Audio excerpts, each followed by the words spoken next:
Quando você chama, precisa de um técnico, vai numa oficina mecânica, vai no... talvez não seja o exemplo aqui, eu não preparei para isso, porque eu não sabia nem que ia ouvi-la, né? Eu não sei se estou usando o exemplo mais adequado. Mas quando você precisa de alguma formação técnica ou de tecnólogo, você não consegue no Brasil gente qualificada para isso. Está na hora do Brasil acordar para isso. Bom, mas eu vim aqui falar dos referenciais das engenharias. E só para recuperar, as mudanças começaram aí, lá em 96, quer dizer, já não é tão pouco tempo assim, né? Nós já estamos falando de 14 anos. Quando, em 96, foram aprovadas as leis de diretriz e base da educação. Naquela oportunidade, um ano depois, a CESU, a mesma CESU, a mesma diretoria de regulação que eu vou falar aqui, fazer o contraponto, naquela oportunidade lançou um edital chamando todo mundo para participar da discussão. Isso é muito importante, gente.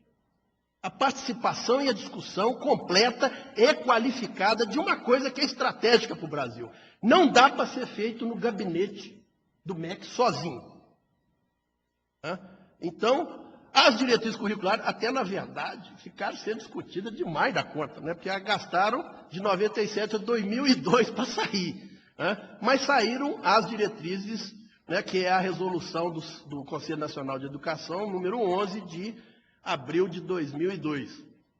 Como consequência, esse conselho aqui se debruçou sobre as modificações que teriam que ser feitas para dar novas atribuições e fazer a fiscalização adequada do exercício profissional. É outra realidade. Não daria para manter a 278, né? 218, famosa 218. E eu sei que vocês estão fazendo um trabalho bacana, debruçaram e já fizeram a 1010 e estão fazendo agora a matriz do conhecimento. Inclusive, agradeço publicamente ao presidente Marcos Túlio, que convidou a Benj para indicar pessoas para trabalhar aqui. Ora, se nós somos a Associação Brasileira de Educação e Engenharia, alguma discussão qualificada de educação de engenharia deveria convidar a Benj. Se não for a diretoria, nós sabemos quem entende de educação e engenharia no Brasil e nós podemos indicar nomes. Nós não podemos ficar de fora. Bom, surgiram novas mudanças no ano passado, quando se falou nos referenciais nacionais para o curso de engenharia. É preciso ser dito que nós somos a favor de organizar essa questão mesmo. Precisa, né, ter uma organização, como precisou ter lá na organização do tecnólogo, que tem 102 modalidades. Né, professor? Eu prestei atenção, 102. Né? Então, esses referenciais foram lançados pelo MEC no início de julho, dando até 30 de julho para que todos se manifestassem por consulta pública num site. Poxa, em julho, né, onde as universidades e as escolas de engenharia estão todas de férias, quem é que vai entrar no site do MEC para saber se tem alguma coisa em consulta pública? Mas nós descobrimos. E corremos aqui no dia 17 de julho, falamos com a secretária de Educação Superior e ela nos indicou conversarmos com o diretor de Regulação e Supervisão, e assim nós fizemos. E lá estivemos, inclusive no mesmo dia, o professor Pedro Lopes de Queiroz lá estava também, e nós ficamos com o diretor por 40 minutos. Conseguimos, pelo menos, de que não saísse os referenciais no final do mês e no início de agosto. Que nós tivéssemos até 30/8 para apresentar uma proposta da Benj. E assim fizemos, está protocolada lá no MEC, os documentos são todos aqui.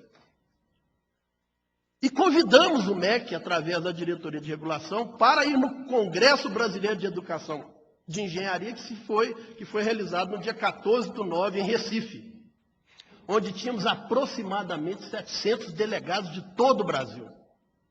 172 escolas de engenharia presentes. E fizemos a discussão sobre os referenciais.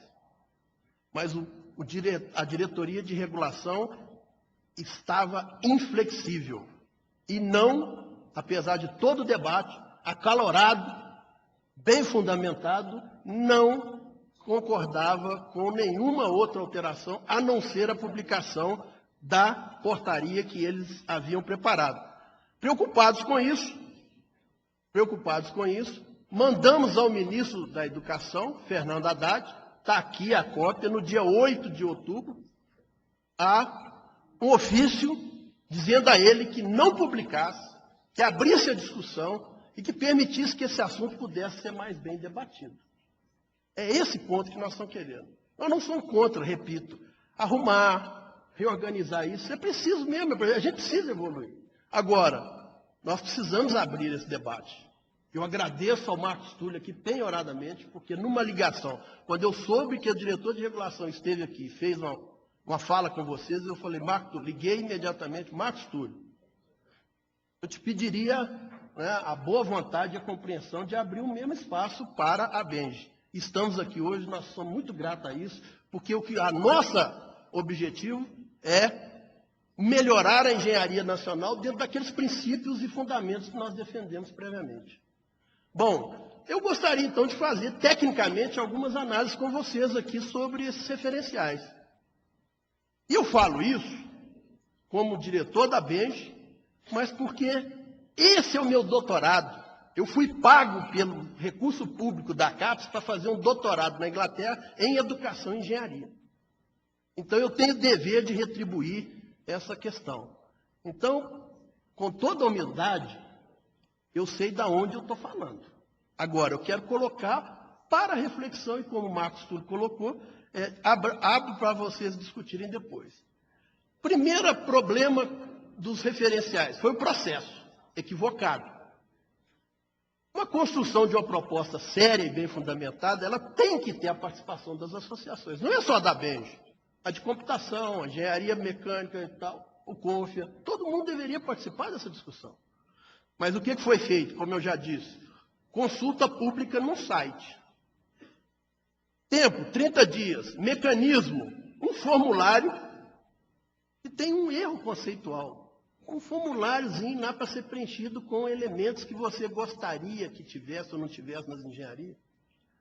Então, quem correu lá igual a computação que não estava e fez o preenchimento, conseguiu que fosse incluído na lista. Quem não fez ou nem ficou sabendo, ficou de fora. E eu vou falar alguns casos importantes. Então, aqui está um erro. E para nós é o erro político-democrático mais equivocado. Não dá, repito, para fazer a definição dos referenciais de engenharia num gabinete do MEC, da CESU, da Diretoria de Regulação.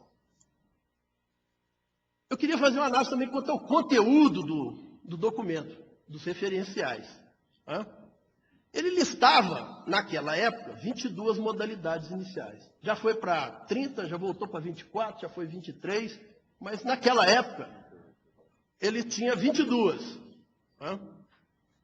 E o argumento usado pela diretoria de regulação eram dois argumentos principais. Primeiro, eu preciso reduzir para ficar mais fácil de eu supervisionar. Segundo, ao reduzir para essas 22, eu estou atendendo a 90% das engenharias hoje existentes no Brasil. Olha, é um erro fundamental. Ele olhou para o passado, a gente tem que olhar para o futuro. As 22, baseado no que existe hoje no país, deixa de lado uma série de engenharias, que a Coreia, que forma 80 mil engenheiros por ano, tem quantidade, tem qualidade, mas tem também as modalidades que olham para o futuro, a nanotecnologia, a biotecnologia.